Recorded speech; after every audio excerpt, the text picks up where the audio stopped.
Dr. Elena Kovac moved through the medical bay with practiced efficiency, her hands steady despite the chaos surrounding her.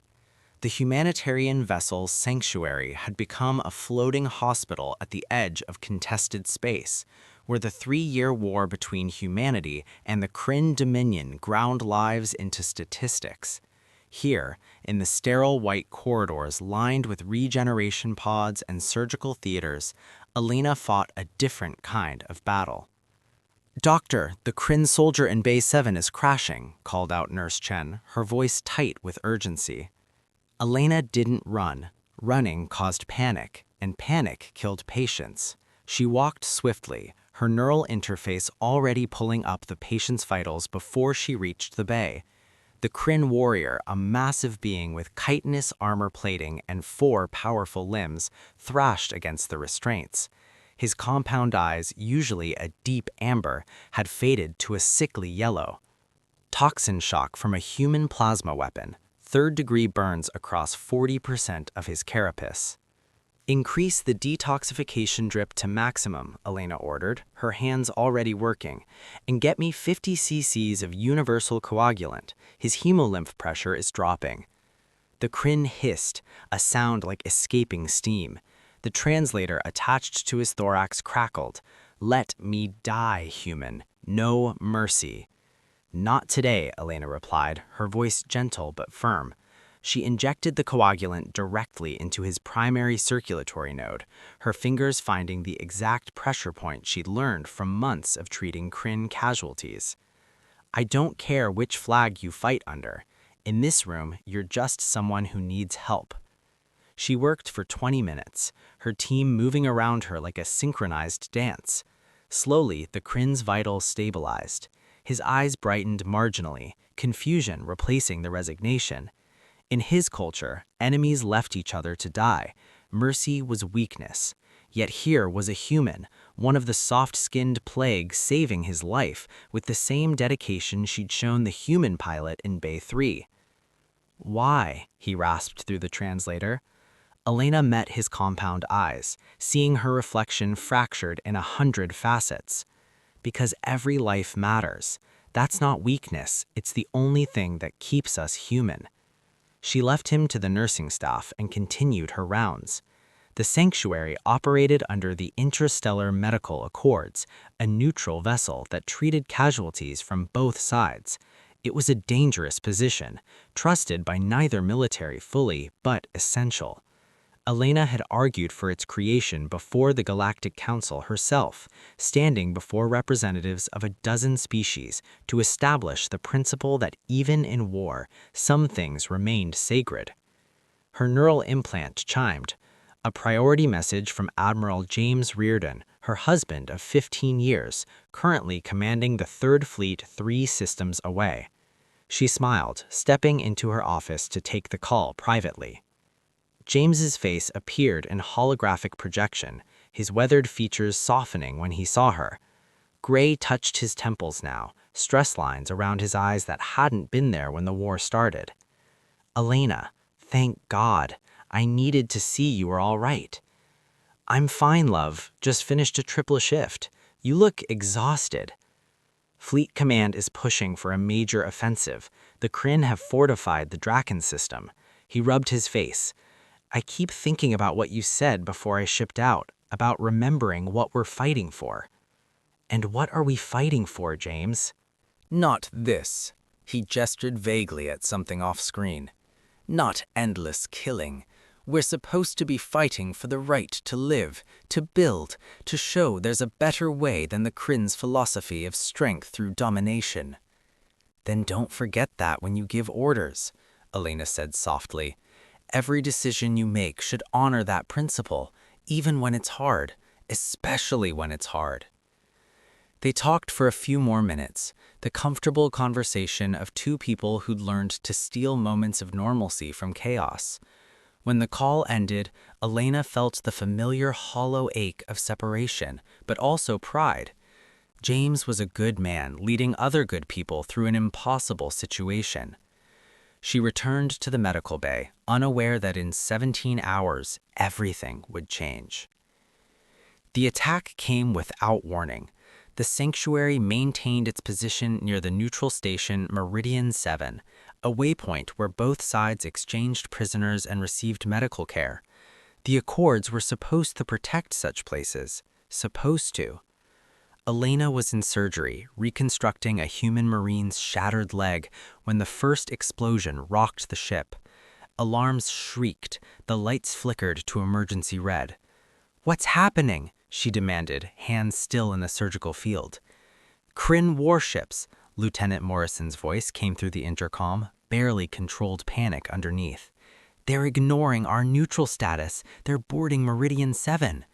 That's a violation of—" "They don't care, Doctor. They're targeting the medical facilities." Elena's blood went cold. She looked at her patient, unconscious on the table, then at her team.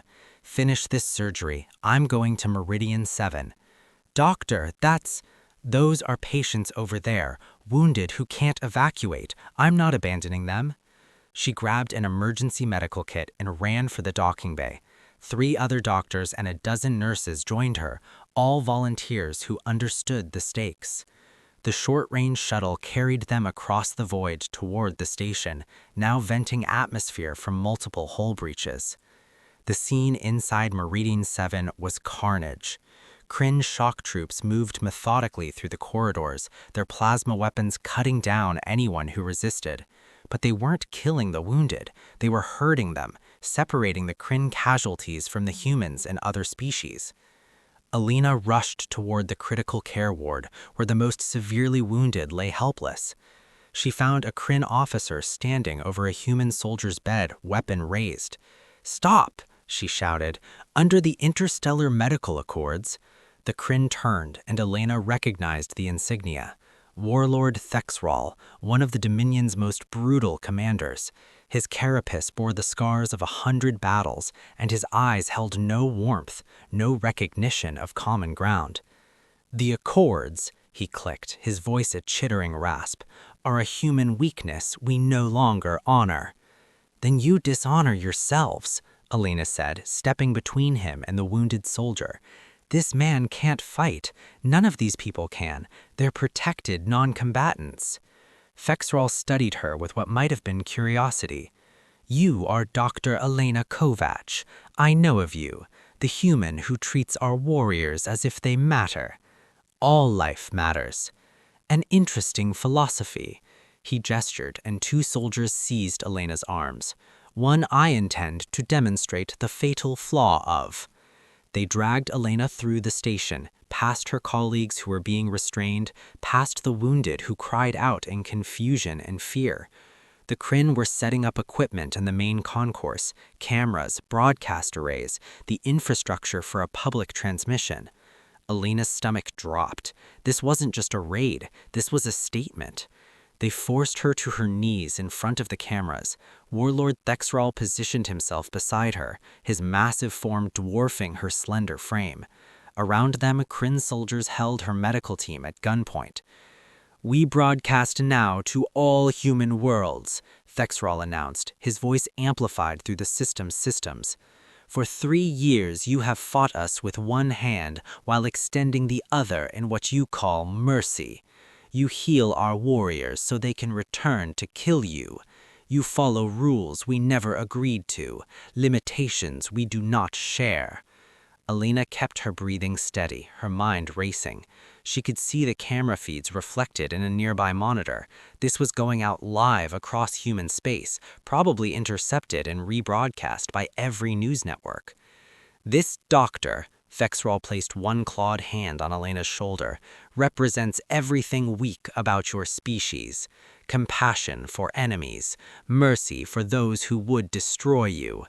Today, I teach you what the Kryn have always known.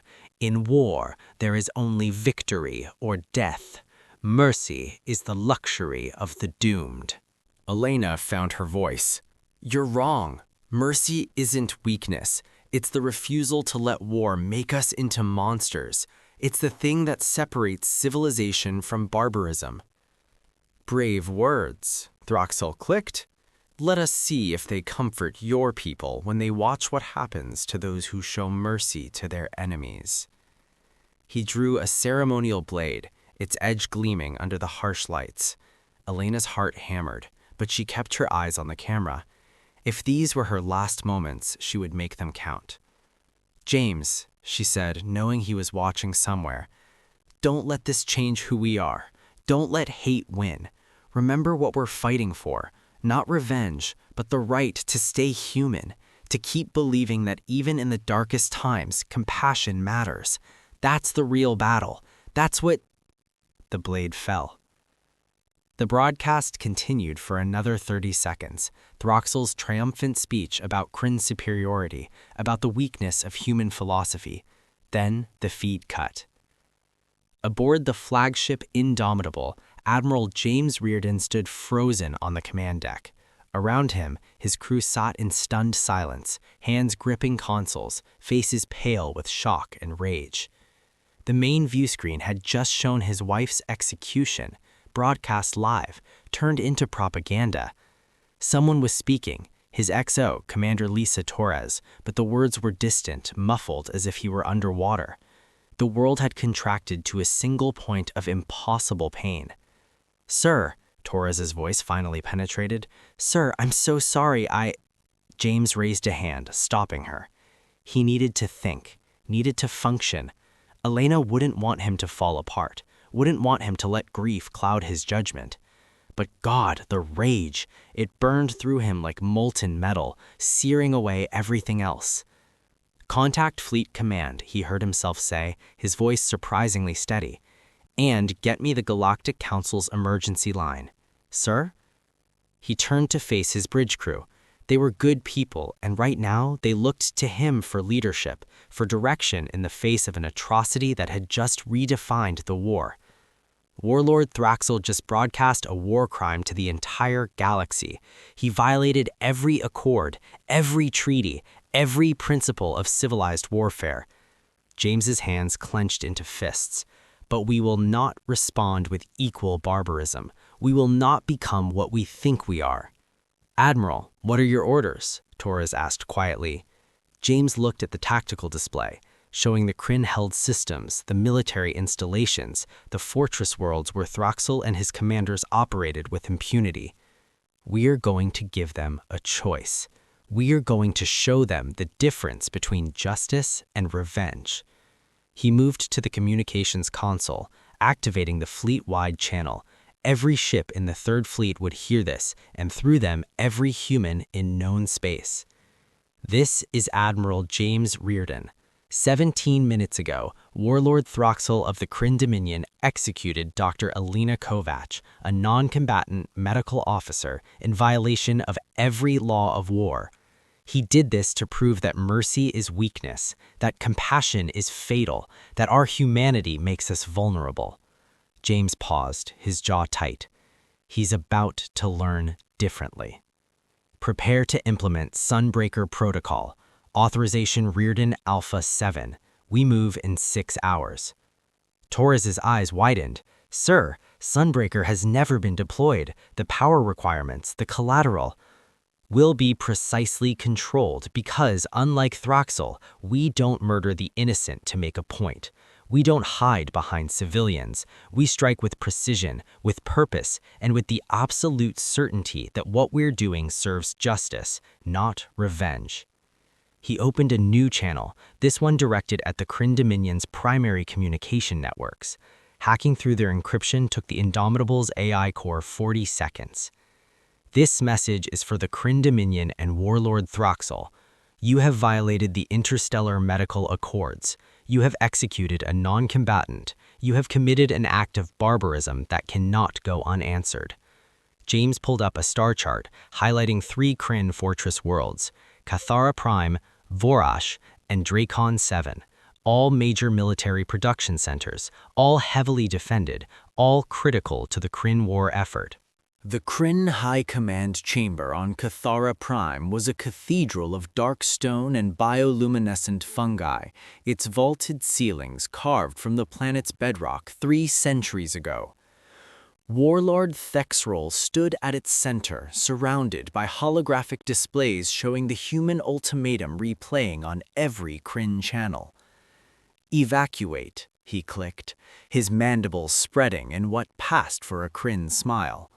"They give us 96 hours to abandon our military centers. They broadcast their targets. They announce their arrival like merchants scheduling a delivery."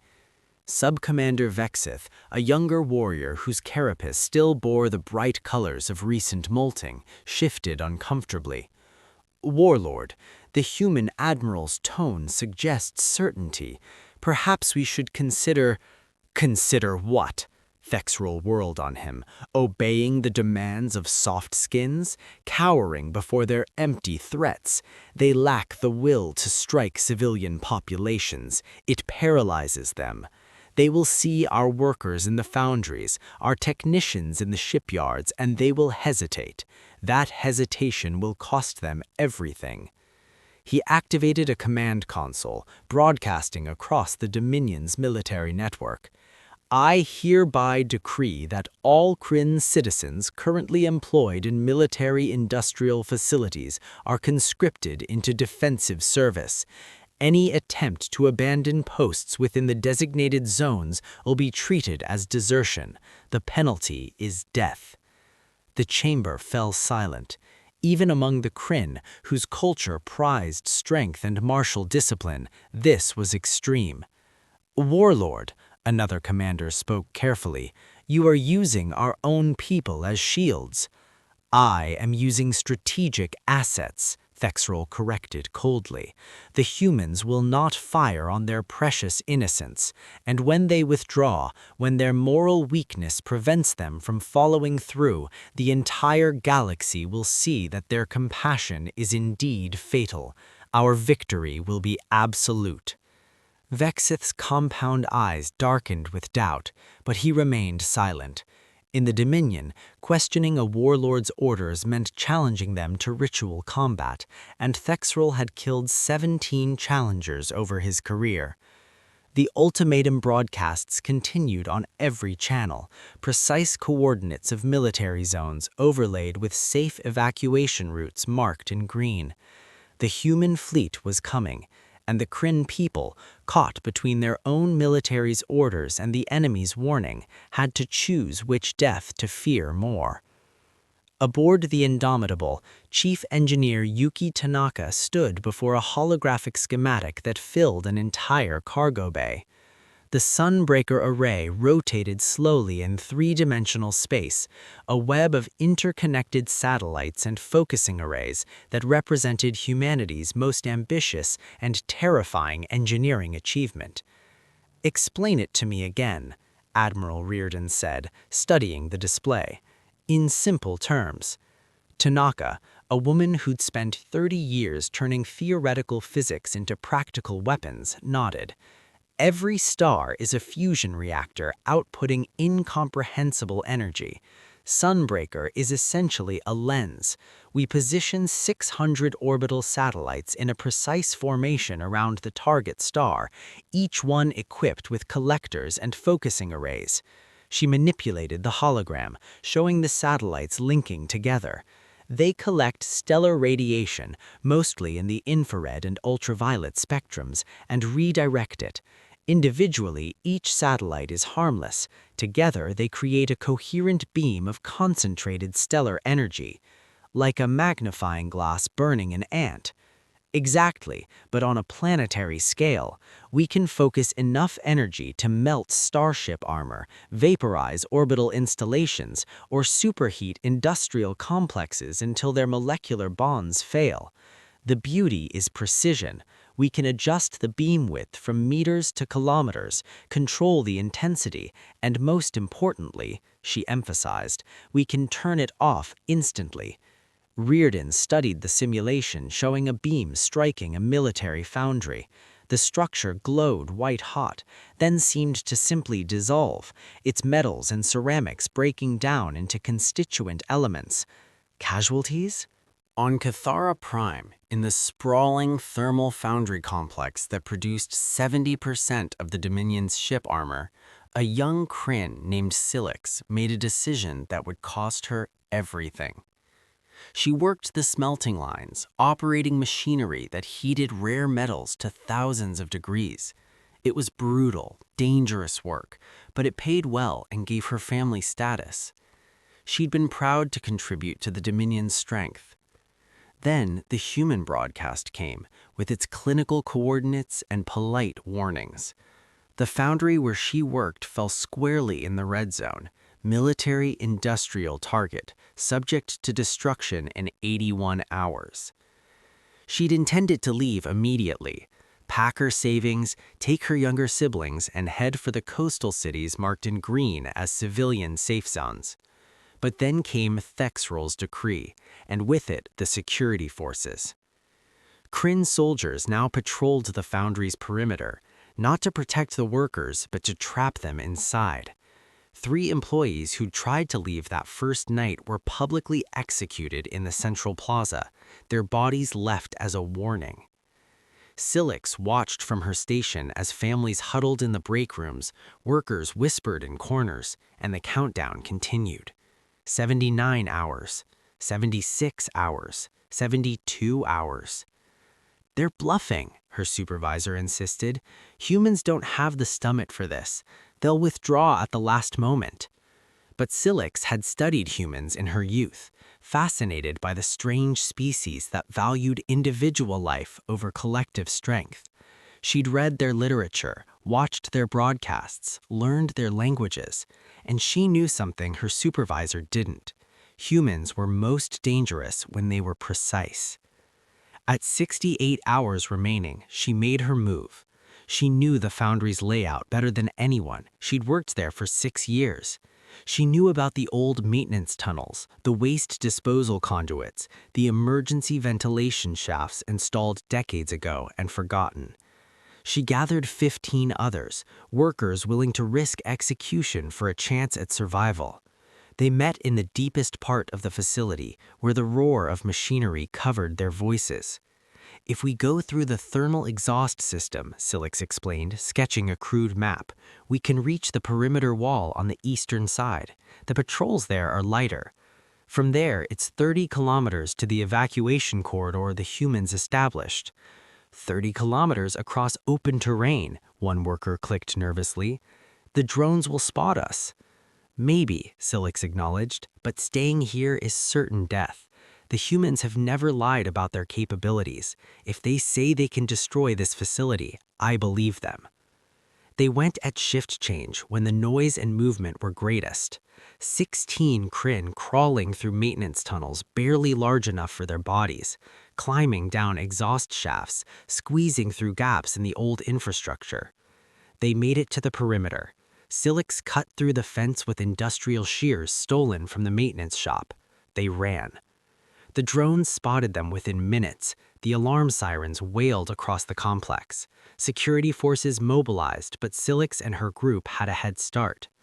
They ran across the ash-colored plains of Cathara Prime, their powerful legs carrying them at speeds humans could never match. Behind them, pursuit vehicles launched. Ahead, the green zone, and beyond it, the human evacuation corridor marked by bright navigation beacons. The first shot hit Kelks, one of the older workers. He went down hard, his carapace shattered by a plasma bolt. Then another fell, and another. The security forces weren't trying to recapture them, they were executing deserters. Silix kept running, tears streaming from her compound eyes.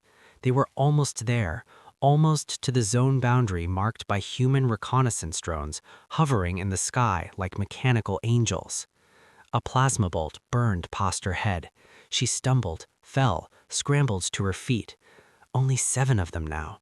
The green zone was 100 meters away. Then something extraordinary happened. The human drones, small, agile craft never meant for combat, dove at the Kryn security forces. They didn't fire weapons. They didn't have weapons. They simply positioned themselves between the fleeing workers and their pursuers, their hulls absorbing the plasma fire meant for Silix and her companions. "This is Human Fleet Reconnaissance Command," A voice boomed from the drone speakers, translated into perfect Kryn. You have entered a designated civilian protection zone. All hostilities must cease immediately. The security forces hesitated. Opening fire on human military assets would be an act of war, though given everything, the distinction seemed absurd. But it gave Silix the seconds she needed. She crossed into the green zone. Immediately, larger human vessels descended, medical transports, their hulls emblazoned with the Red Cross symbol of neutral medical services. Humans in environmental suits rushed out, checking the survivors for injuries, offering water and first aid. A human medic, her name tag reading Dr. Sarah Chen, approached Silix with a medical scanner. "You're safe now," she said in accented but clear Kryn. "We've got you." Silix collapsed, her legs finally giving out. "They killed 9 of us. Our own people killed us for trying to survive." Dr. Chen's expression was grim. "I know. We've documented everything. The galaxy will know what Thexrel did." As they lifted her into the transport, Silix looked back at the foundry complex in the distance, its massive smokestacks still belching dark clouds into Kethera Prime's red sky. In 57 hours, that entire complex would be gone, and thousands of Kryn, her former coworkers, her supervisor, the security forces who'd murdered her friends, would still be inside, trapped by their own warlords' paranoia and pride. Admiral Reardon watched the footage of Silix's escape on the Indomitable's command deck. It had already been broadcast across human space, and intelligence suggested it was spreading through Kryn networks too, despite Thexrel's attempts at censorship. "How many have made it out?" Reardon asked. "Across all 3 systems, approximately 43,000 Kryn civilians have successfully evacuated to the green zones. Another 120,000 are attempting to flee. Kryn security forces have killed at least 3,000 trying to stop them." Reardon's hands clenched. "And the ones still inside the red zones?" "Conservative estimate, 4 million, mostly workers in military-industrial facilities. Thexrel has them locked down tight." 4 million. The number was staggering. Even after everything, even knowing what Thexrel had done to Elena, the thought of 4 million deaths made Reardon's stomach turn.